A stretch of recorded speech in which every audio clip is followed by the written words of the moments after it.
You're at a party. Someone walks up to you, smiles, and says, "So, how about this weather?" And something inside you, some deep, visceral part of your soul, just dies a little. Not because you're rude, not because you're antisocial, but because something about that exchange feels so hollow, so performative, that you'd almost rather stand alone by the snack table, pretending to be very, very interested in the guacamole. If that sounds familiar, you are not broken. You're not cold, and you're definitely not alone. There is actual psychology behind why some people genuinely, deeply, almost physically hate small talk, and today we're going to get into all of it. Let's start by dismantling the biggest myth right away. People who hate small talk are not shy introverts who are secretly desperate to open up. They're not socially anxious wallflowers who just need a confidence boost. Some of the most charismatic, warm, deeply connected people on the planet hate small talk with a burning passion. Because here's the thing, hating small talk has almost nothing to do with hating people. It has everything to do with what kind of connection your brain is actually wired to crave. Psychologists have a concept called need for cognition. It's essentially how much your brain enjoys thinking, wrestling with ideas, going deep. People with a high need for cognition don't just want to exchange information. They want to understand things. They want to know why you made that career change, what keeps you up at night, whether you think consciousness is something the brain creates or something it receives. Casual Tuesday stuff. When you take a brain like that and hand it a conversation about the weekend forecast, it's like handing a professional chef a packet of instant noodles and asking them to feel fulfilled. There's also something fascinating happening at the neurological level. When humans have what researchers call substantive conversations, the kind with meaning, depth, and genuine emotional exchange, the brain releases a little cocktail of oxytocin and dopamine. You feel connected, you feel seen. Contrast that with small talk, where the brain is essentially idling. It's processing the social ritual without getting any real reward. For some people, this isn't just boring, it's actually draining. Their brain goes, "We did all this work, burned all this social energy, and got nothing?" That feels like a loss, and your brain hates losses.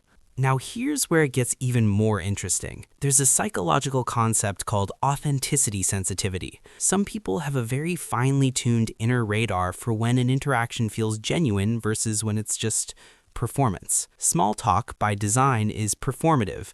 "How are you?" "Good, thanks." Nobody means it. Everyone knows nobody means it. And for people who are high in authenticity sensitivity, this creates a kind of internal friction, like a musician who can hear when something is slightly off key. The notes are technically being played, but something feels wrong, and it's hard to relax into a conversation when the whole foundation of it feels like a social contract nobody actually agreed to. Think about how many times you said, "I'm fine," when you weren't. Think about how many "we should catch up soon" invitations you've exchanged with zero intention of following through. Small talk is full of these little social white lies, and for a lot of people, sustaining them doesn't come naturally. It takes effort. It takes a kind of low-grade internal performance that over time becomes genuinely exhausting. There's also a personality dimension worth exploring here, and it goes beyond the introvert-extrovert spectrum. Researchers have identified something called the need for depth, a trait that shows up strongly in people who score high on openness to experience, one of the big 5 personality traits. These are the people who read books in one sitting, who fall down rabbit holes at 2 a.m. researching the philosophy of time, who feel most alive mid-conversation when someone says something that genuinely surprises them. For these people, small talk doesn't just feel boring, it feels like a missed opportunity. Every conversation is a door, and small talk keeps that door firmly, politely shut. But here's something worth sitting with for a moment, because this is where the psychology gets really nuanced. Some people who hate small talk aren't just wired differently.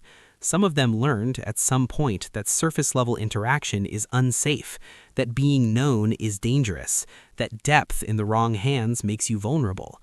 For those people, the hatred of small talk is almost a defense mechanism running in reverse. They don't want the shallow stuff because they know too well what it costs to go deeper and get burned. That's not a personality quirk. That's the nervous system doing its job, protecting the person who lives inside it. And then there's the time dimension, because people who hate small talk are often acutely aware of how finite time is. There's something almost existential about it. You've got this one life, these limited hours, this specific window of consciousness, and you're spending a portion of it discussing whether it feels more like a Tuesday or a Wednesday. It's not that they're pretentious, it's that they're impatient in the most human way possible. Impatient for realness, for substance, for the kind of exchange that makes you feel less alone in the universe. Philosopher and author Susan Cain, in her research on introverts and deep thinkers, described this beautifully. The craving not just for connection, but for meaningful connection. And that distinction matters enormously, because the people who hate small talk aren't connection averse. Most of them are the most loyal, deep, devoted friends you'll ever have. They just need to get past the lobby to really inhabit a relationship. Here's a question worth considering though. Does hating small talk ever hold us back? Honestly, yes. Sometimes the weather conversation is the bridge, not the destination. Sometimes you have to stand in the shallow end with someone before they trust you enough to swim out deeper. The people who've mastered this understand that small talk isn't the enemy, it's the waiting room. The trick is learning to be present in the waiting room without resenting it, knowing the appointment you actually came for is still coming. Some researchers suggest that small talk, even when it feels meaningless, plays a crucial social function.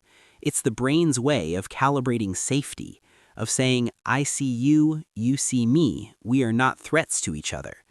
In that light, small talk becomes less about the content and more about the signal. And once you understand the signal, you can participate in it without losing yourself inside it. So what does all of this mean for you? Maybe it means you stop treating your distaste for surface conversation as a character flaw and start recognizing it as information about how your brain works. Maybe it means you get a little more patient with the people in your life who want to warm up before diving in, because not everyone's radar is calibrated the same way. Maybe it means you start creating more spaces in your relationships, in your social life, where real conversation can actually happen, where it's safe to skip the performance and just be honest. Because here's the thing no one really says out loud. Most people are exhausted by small talk too. Most people are craving depth. Most people would rather tell you about the thing they're scared of than give you a weather update. They're just waiting for someone to go there first. And that someone, it might as well be you. If this hit close to home, drop a comment below. Tell me whether you're someone who hates small talk or someone who's learned to embrace it as a bridge. I read every single one. And if you want more psychology content that actually goes somewhere real, hit subscribe, because this channel is a small talk free zone.